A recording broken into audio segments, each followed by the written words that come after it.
बिहार की राजनीति से इस वक्त की एक बड़ी खबर निकलकर सामने आई। सम्राट चौधरी के नाम का ऐलान होते ही राज्य की सियासत में एक बार फिर साफ तौर पर एक बड़ा बदलाव देखने को मिला। इस फैसले ने यह संकेत दे दिया है कि बीजेपी अब बिहार में अपनी पकड़ को और मजबूत करने के मूड में है। दरअसल पिछले कुछ वर्षों में बिहार की राजनीति गठबंधन के इर्द गिर्द घूमती रही, लेकिन अब बीजेपी जिस तरीके से अपने नेतृत्व को आगे बढ़ा रही है, उससे यह साफ हो रहा है कि पार्टी अब फ्रंट फुट पर खेलना चाहती है। सम्राट चौधरी को आगे करना सिर्फ एक राजनीतिक फैसला नहीं बल्कि एक बड़ा रणनीति का साफ तौर पर हिस्सा माना जा रहा है। अगर आपको बता दें कि सामाजिक समीकरणों की बात करें तो सम्राट चौधरी का चेहरा ओबीसी वोट बैंक को साधने की दिशा में एक महत्वपूर्ण कदम माना जा रहा है। बिहार में जातीय राजनीति का प्रभाव हमेशा से ही रहा है और ऐसे में बीजेपी का ये दाव विपक्ष के लिए चुनौती साफ तौर पर बन गया है। लेकिन सवाल यह भी उठ रहा है कि आखिरकार नीतीश कुमार की भूमिका अब आने वाले समय में क्या कुछ देखने को मिलेगी।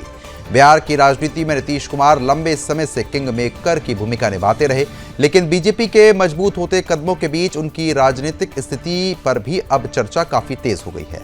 राजनीतिक जानकारों का यह मानना है कि सम्राट चौधरी जैसे नेता को आगे कर पार्टी ये संदेश देना चाहती है कि वह राज्य में सिर्फ सहयोगी की भूमिका में नहीं बल्कि मुख्य शक्ति के तौर पर सामने आई है। इसके साथ ही आने वाले लोकसभा और आपको बता दें कि महत्वपूर्ण चुनावों में भी कहीं ना कहीं इसका असर देखने को मिलेगा। बीजेपी का लक्ष्य साफ है, संगठन को मजबूत करना, नए वोटर्स को जोड़ना और विपक्ष को सीधी चुनौती देना। हालांकि चुनौतियां भी कम नहीं है। बिहार में बेरोजगारी, पलायन, शिक्षा और स्वास्थ्य जैसे मुद्दे भी आज भी बड़े सवाल खड़े करते हैं।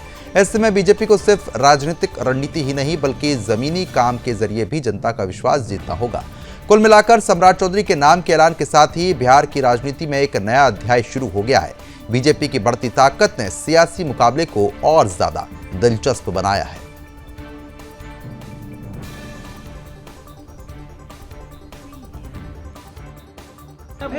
देखिए, इसके लिए मैं सर्वप्रथम इस राज्य के पूर्व मुख्यमंत्री नीतीश कुमार जी को धन्यवाद दूंगा, जिन्होंने दिल्ली जाने का मन बनाया और दिल्ली जाने के मन बनाने के कारण ही ये परिस्थिति उत्पन्न हुआ और उन्होंने सम्राट जी को आशीर्वाद दिया और बीजेपी विधायक दल ने भी सम्राट जी को चुना है। भारतीय जनता पार्टी का हम एक सिपाही हैं।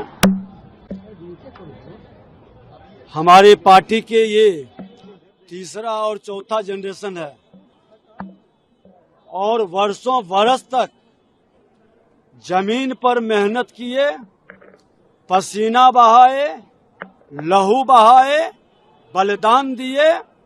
आज कमल खिलाने का अवसर आया और मैं भारतीय जनता पार्टी का सिपाही के नाते अपने कमांडर के आदेश के अनुसार गठबंधन की राजनीति को लेके चलने के लिए हमने सम्राट चौधरी जी के नाम का प्रस्ताव किया है। सर्वसम्मति से जो है विजय कुमार सिन्हा जी ने प्रस्ताव दिया और हम लोगों ने उसका प्रस्ताव का समर्थन किया और हमारे पर्यवेक्षक श्री शिवराज सिंह चौहान जी ने घोषणा किया कि विधायक दल के नेता श्री सम्राट चौधरी जी होंगे। अब एनडीए की बैठक में हम लोग जा रहे हैं और एनडीए की बैठक में उनको जो है फिर एनडीए का नेता चुना जाएगा। और मैं समझता हूँ कि बिहार की राजनीति में और देश की राजनीति में एक अच्छा अध्याय प्रारंभ हो रहा है और आजकल बिरले ऐसा देखा जाता है सत्ता होते हुए भी सत्ता सौंप देना, ये नीतीश कुमार का बहुत बड़ा हमको ये लगता है कि नीतीश युग का अंत बिहार में कभी नहीं हो सकता, क्योंकि जो उन्होंने बिहार के लिए किया है और जिस तरीके से उन्होंने बिहार को संवारा है, ये शायद ही कभी भी कोई और ऐसा नेता बिहार में हो सकता है जो ये करेंगे। पर अब वो नई पारी, ये उनका फैसला था कि वो राज्यसभा जाना चाहते हैं। उनको इस नई राजनीतिक पारी के लिए शुभकामनाएं देते हुए सम्राट जी को हम बधाई देना चाहेंगे। सम्राट चौधरी जी के साथ काम करने का हम लोग को मौका मिला है। कई वर्षों से अभिभावक स्वरूप वो हम लोग को हमेशा जो युवा नेता है उनको अपना मार्गदर्शन देते आए हैं।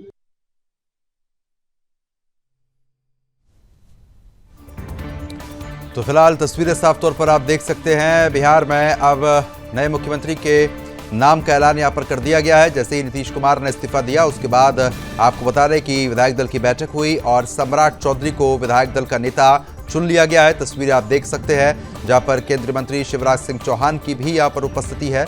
और साथ ही साथ आपको बता दें कि जिस तरीके से सम्राट चौधरी के नाम का ऐलान हुआ, अटकलें उन्हीं की नाम की लगाई जा रही थी और अब चीजें साफ होती हुई नजर आ गई है। आज आपको बता दें कि जैसे ही इस्तीफा दिया गया उसके बाद विधायक दल की बैठक हुई। विधायक दल की बैठक में सम्राट चौधरी को अपना विधायक दल का नेता विधायकों ने चुन लिया है और मुख्यमंत्री के तौर पर सम्राट चौधरी के नाम की जो लगातार असमंजस की स्थिति थी वो अब साफ हो गई है।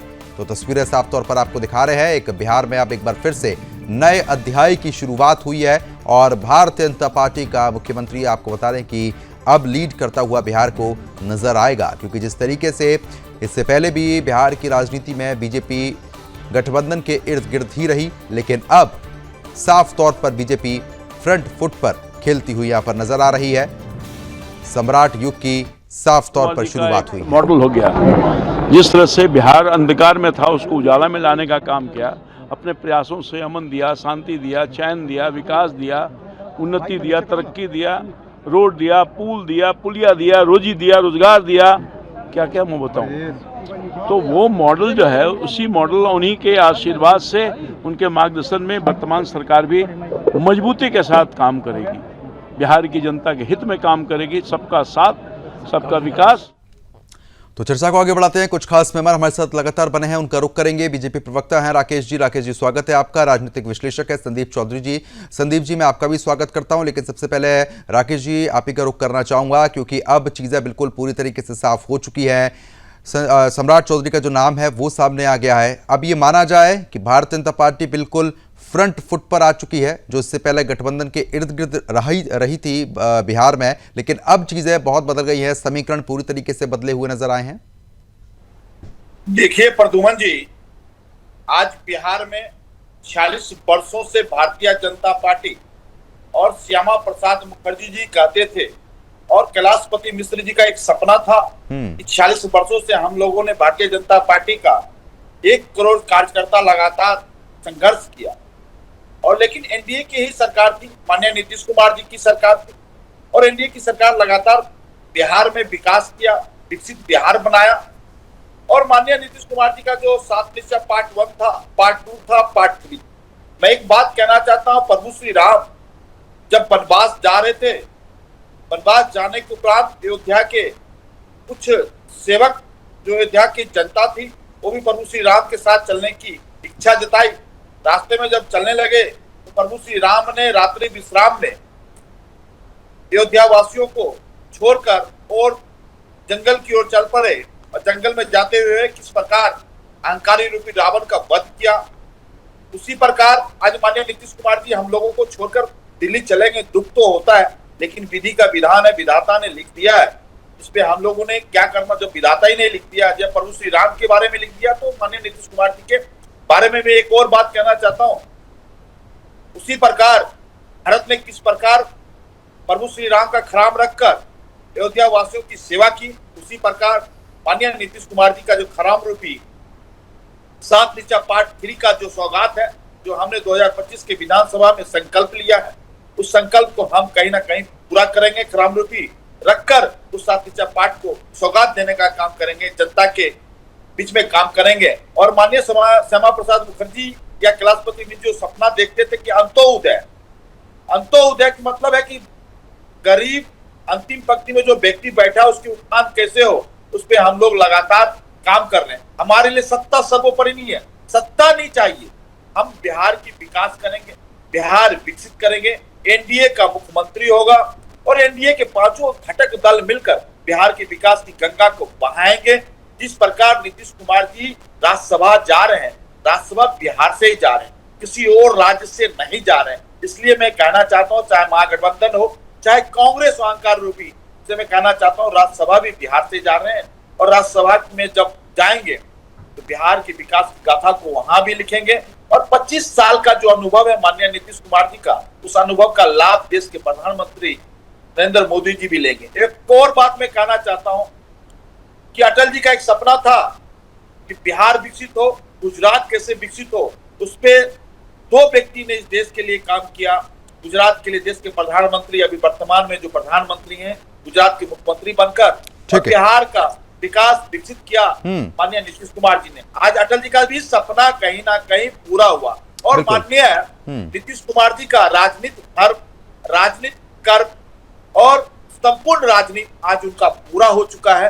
उन्होंने चारों सदन में जाकर दिखाने का काम किया कि संपूर्ण राजनीति हमने बिल्कुल एक लंबा कार्यकाल उनका रहा है राजनीति में, ये तो साफ तौर पर पूरी दुनिया देखती है और जानती भी है, क्योंकि बहुत लंबा कार्यकाल, इतने लंबे समय तक मुख्यमंत्री रहना कोई आम बात नहीं होती है। आऊंगा मैं भी आपके पास, संदीप जी भी लगातार बने हैं। संदीप जी, सम्राट युग की शुरुआत आप किस तरीके से देख पा रहे हैं? कि मैं प्रद्युमन जी ऐसे देखता हूं कि बीजेपी जिस चीज के लिए लंबे समय से वेट में थी, कई बार गठबंधन की सरकारें बनी, लेकिन वो उस कुर्सी तक, उस माइलस्टोन तक नहीं पहुंच पा रही थी। तो सबसे पहले मैं कांग्रेस के कार्यकर्ताओं को और सम्राट चौधरी जी को मुख्यमंत्री बनने की बधाई देता हूं, क्योंकि एक बड़ा अचीवमेंट है और इससे बीजेपी बिहार के अंदर, न केवल बिहार के अंदर बल्कि आसपास के राज्यों में भी और ज्यादा मजबूत होकर के उभरेगी। जैसे अभी बंगाल का चुनाव है तो इसका कहीं ना कहीं इफेक्ट और इम्पैक्ट दोनों बंगाल में भी हमें देखने को मिलेंगे, क्योंकि बंगाल और आपका बिहार बहुत मिलीजुली संस्कृति है, बहुत मिलीजुले लोग हैं और एक दूसरे में काफी इनका समन्वय है, एक दूसरे में बसे हुए हैं। तो इन चीजों का दूर तक असर जाएगा। और सम्राट चौधरी जो लंबे समय से भाजपा से जुड़े रहे हैं, भाजपा के वो प्रदेश अध्यक्ष भी रहे हैं, भाजपा में उप मुख्यमंत्री भी रहे हैं, तो उन्होंने एक एक करके वो सीढ़ी तय की। इससे कहीं ना कहीं जो बीजेपी के कार्यकर्ता हैं, जो रूट लेवल के कार्यकर्ता हैं, उनमें भी जोश का संचार पैदा होगा। उनको ये उम्मीद लगेगी कि हमारे ऊपर कोई दूसरी पार्टी से आकर के अब अचानक नहीं बैठेगा, शायद बीजेपी का ही रूट लेवल का कार्यकर्ता ऊपर तक पहुंच सकता है। जैसे कई राज्यों में देखने से बीजेपी के कार्यकर्ता हताश थे कि कोई कांग्रेस से आएगा हिमंता बिस्वा शर्मा की तरह और हमारे ऊपर बैठ जाएगा, या कोई सिंधिया जी की तरह हमारे ऊपर आकर के कांग्रेस से बैठ जाएगा। ऐसे कई उदाहरण है, लेकिन इससे बीजेपी कार्यकर्ताओं में एक ताकत आएगी, उनको मनोबल मजबूत होगा और उनको विश्वास बढ़ेगा कि हमारी पार्टी हमें आगे बढ़ा रही है। बिल्कुल, कहीं ना कहीं मनोबल यहाँ पर मजबूत होता हुआ नजर भी आएगा। लेकिन जिस तरीके से युवा चेहरों को अक्सर आगे बढ़ाने की कोशिश भारतीय जनता पार्टी की रहती है, और अब राकेश जी जिस तरीके से सम्राट चौधरी को आगे बढ़ाया गया है, मुख्यमंत्री के तौर पर वो काम करेंगे बिहार में, तो ये माना जाए कि अब जो नीति है, रीति है, वो कहीं ना कहीं बीजेपी की जो सोच रहती है कि किस तरीके से विकास हो, क्या क्या चीज़ें स्थापित की जाएं, जिससे और राज्यों में जो बदलाव हुआ वो यहाँ पर भी होना चाहिए, वो अब देखने को मिलेगा साफ तौर पर इस युग में। देखिए प्रद्युमन जी, नए युग की शुरुआत हुई, सम्राट युग नहीं, एनडीए युग की शुरुआत पहले भी थी, आज भी एनडीए युग की शुरुआत है। लेकिन नेता माननीय सम्राट चौधरी जी के नेतृत्व में आगे बढ़ेगा, नीतीश कुमार जी का आशीर्वाद रहेगा। लेकिन हमने हमेशा कहा हमारे लिए सत्ता सर्वोपरि नहीं है, हमारे लिए सर्वोपरि है बिहार की विकास की। हमने महिलाओं के लिए काम किया, क्या युवाओं के लिए काम किया, चाहे स्वास्थ्य के लिए काम किया। हर घर में माननीय नीतीश कुमार जी ने, एनडीए ने दीपक जलाने का काम किया, दिया जलाने का काम किया। हर घर में हमने दिया जलाया। रही दूसरी बात, मैं कहना चाहता हूं, हमारे राजनीतिक विश्लेषक यहाँ बैठे कर रहे हैं और प्रद्युमन जी आपसे भी कहना चाहता हूं, कांग्रेस क्यों पीछे जा रही है? वही पुराना दुकान पर पुराना माल रखे हुए हैं, नए दुकान पे नया माल रखिए। ठीक है, दुकान आपकी पुराना है, माल तो कम से कम नया लाइए। लेकिन वही नकारात्मक राजनीति करना, वही राहुल गांधी जी को ले आना, वही सोनिया गांधी जी को ले आना। मैं कहना चाहता हूं कि अगर राजनीति करनी है, सकारात्मक बातें करनी है, तो अपनी दुकान पे नए माल लाइए, नए चेहरों को लाइए, नए युवाओं को लाइए। और हम लोग लाते हैं। हमने 3 पीढ़ी देखा है भारतीय जनता पार्टी ने, 4थी पीढ़ी का है, शुरुआत हो चुका है। कांग्रेस तो आज भी वही पीढ़ी को लेकर चल रही है। खड़गे साहब को ले आए 85 साल को के राष्ट्रीय अध्यक्ष, क्या वो विकास की बात करेंगे? इसीलिए मैं कहना चाहता हूं कि नेता बनाना होगा, नियत बनानी होगी, निष्ठा बनानी होगी, तभी बिहार विकास की ओर जाएगा, बिहार आगे बढ़ेगा। इसीलिए कांग्रेस को हमें अपने नेताओं की जरूरत है। चाहे महागठबंधन के नेताओं को मैं कहना चाहता हूँ से निकलिए। मैं कहना चाहता हूँ लालू जी से पूछ लीजिए, लालू जी का जब कार्यकाल था तो लालू जी बने, राबड़ी बने, जब फिर बनाने की बात आई तो तेजस्वी जी को बना दिया उप मुख्यमंत्री, बनाने की बात आई स्वास्थ्य मंत्री, पर्यावरण मंत्री। बिल्कुल, मैं इस पर एक महत्वपूर्ण बात यह भी है कि अगर सिलेक्शन प्रोसेस की हम बात करते हैं तो बीजेपी के पास और भी नाम थे, चेहरे थे, लेकिन आखिरकार सम्राट चौधरी पर ही वो विश्वास क्यों जताया गया?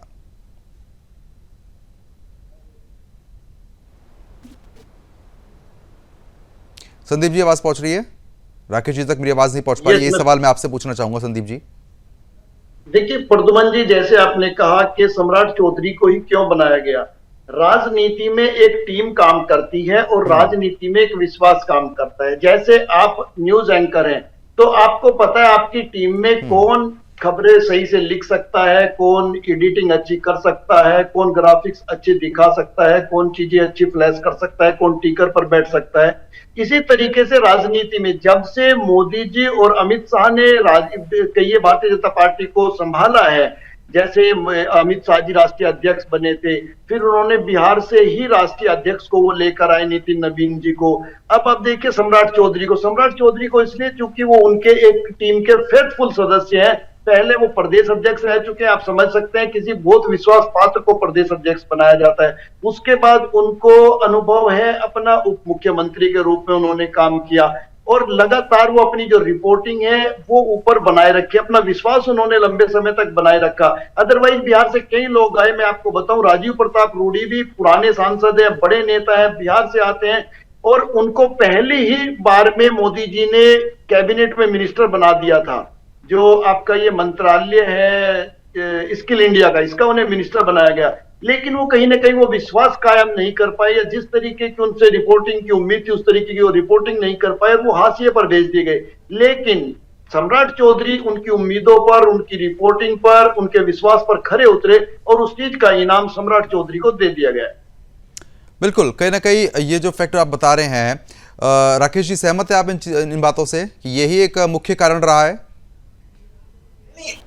प्रद्युमन जी, संदीप जी बिल्कुल सही कह रहे हैं। सम्राट चौधरी जी ने बहुत काम किया, संगठन में हो, प्रदेश के उपाध्यक्ष के रूप में उन्होंने काम किया, प्रदेश अध्यक्ष के रूप में उन्होंने काम किया, हर जिले में जाकर उन्होंने मजबूत किया, जिले को, संगठन को मजबूत किया। आज भारतीय जनता पार्टी का जो संगठन दिख रहा है वो माननीय सम्राट चौधरी जी का देन है कि आज बिहार में पूरे ब्लॉक स्तर तक उन्होंने, मंडल अध्यक्ष तक, पंचायत अध्यक्ष तक उन्होंने नियुक्ति की थी, उन्होंने काम कर दिखाया।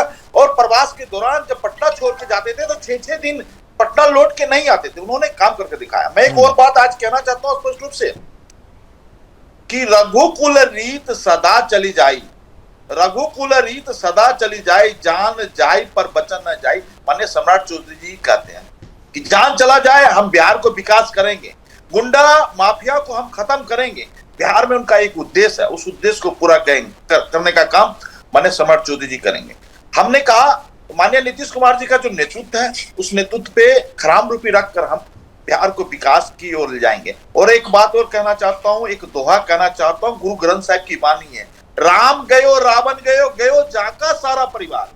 सबने जाना है लेकिन 1.25 लाख नाती 1 लाख पोता दिया ना बाती। आज रावण के घर में दिया जलाने वाला नहीं है, लेकिन राम के घर में आज दिया जलता है। हम जलाते हैं प्रद्युमन जी, आप भी जलाते हैं, संदीप जी जलाते हैं, लेकिन रावण के घर में दिया नहीं जलता है। उसी प्रकार नीतीश कुमार जी ने हर घर में 13 करोड़ जनता के घर में दिया जलाया है, चाहे शौचालय के माध्यम से हो, चाहे आवास के माध्यम से हो, चाहे बिजली के माध्यम से हो, चाहे पानी के माध्यम से हो, चाहे 50% आरक्षण सरकारी नौकरी देने के माध्यम से हो महिलाओं को, चाहे 35% आरक्षण उन्होंने किस प्रकार ग्राम पंचायतों में देने का काम किया। उसी प्रकार मैं कहना चाहता हूं, चाहे बिहार के अंदर 19 मेडिकल कॉलेज बनाने की बात हो, 38 इंजीनियरिंग कॉलेज, यानी कि कुल मिला के आप ये साफ तौर पर कह रहे हैं कि बहुत सारी चीजें यहाँ पर मैटर करती हैं जिसकी वजह से ये फैसला जो है वो लिया गया है। लेकिन मैं आपसे ये भी पूछना चाहूंगा, ठीक है, क्योंकि अब आप फ्रंट फुट पर सामने तौर पर जो खेलते हुए नजर भी आएंगे, विपक्ष के लिए कितना कठिन ये निर्णय और माना जाए उनके लिए, और जब बीजेपी बिल्कुल फ्रंट फुट पर आ चुकी है तो विपक्ष के लिए कितना चुनौतीपूर्ण हो सकता है? देखिए प्रद्युमन जी, हम विपक्ष को हमेशा कहते हैं कि राष्ट्र सबका है, प्रदेश सबका है। आप सकारात्मक बात करिए, सकारात्मक राजनीति कीजिए। हम भी कर रहे हैं, सकारात्मक बात कर रहे हैं। हमने कहा हमारे लिए सत्ता नहीं है, हम सत्ता के लिए काम नहीं कर रहे हैं। हमने अंतिम पंक्ति में जो बैठे व्यक्ति हैं, गांधी जी ने भी सपना देखा था इस देश का कि अंत्योदय है, अंतिम पंक्ति में जो व्यक्ति बैठा उसकी उत्थान कैसे हो, आर्थिक रूप से हो, चाहे मैं घर बनाने की रूप से हो, शौचालय, मतलब सारे काम उनके लिए हमें करना है। सत्ता हमारे लिए नहीं है। राजनीति अगर करनी है तो 24 घंटे 7 दिन राजनीति कीजिए। ये राजनीति थोड़ी करना है कि एक दिन राजनीति किए चले गए विदेश, एक